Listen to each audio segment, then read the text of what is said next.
Roschon is such a polarizing topic for the Chicago Bears fans because almost anytime his name comes up, you're guaranteed to get Bears fans like, Roschon sucks. Roschon is like, are you there to get Bears fans like, no, Roschon, like we just had a phone call from Darius, I think last week, in which he talked about like Roschon being a player, if he can get more consistent touches, the impact that he can make, right? There's no doubt that Roschon has shown some promise. 4.3 yards per carry and 2 touchdowns, in his rookie year, before, what happened there. You look at 2.7 yards per carry and 150 yards, and things like that. So when it comes down to it, Roschon has shown some things. It is what it is when it comes down to that.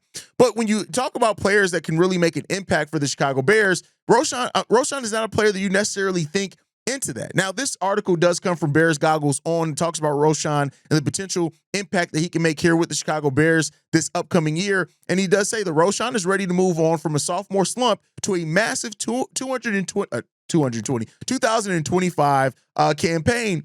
And here's the thing, right? Roschon is a player that has potential. And I know that that's something that is more difficult for some Bears fans at surface level to see that with Roschon when it comes down to it, right?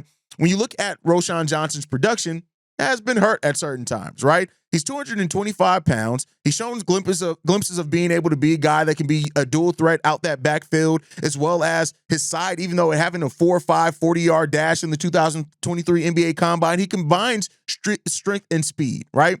And so now I think when you look at him, there's some that try to compare Roschon to what David Montgomery did under Ben Johnson. Now, I'm not there to make those comparisons. I'm talking about the article here, right? But I do think that Roschon has the ability to just be a stable running back as far as that what he can do. To Darius' email or voicemail that he left a little while ago, just calling that if you give Roschon 20 touches a game, like he's going to be a guy that gets you over 4 yards per carry. He's going to be a guy that gets you some decent production in that time. And Roschon has shown a bit of the flashes, but much like with Jaquan Brisker, Roschon has not been able to stay healthy. That's a thing there, right? He did have 6 touchdowns last year in an offense that wasn't all that great. The yards per carry were down to 2.7 yards per carry last year, though.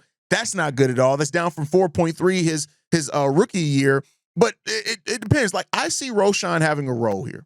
No doubt about that. I think that Roschon can help the team, especially while the Bears' backfield in the running back room isn't necessarily the best, right? But as I've talked about multiple times, he, as well as DeAndre Swift, are a threat to lose some carries to Kyle Monangai. If Monangai comes in and he's shown to be the electrifying running back that he was in college.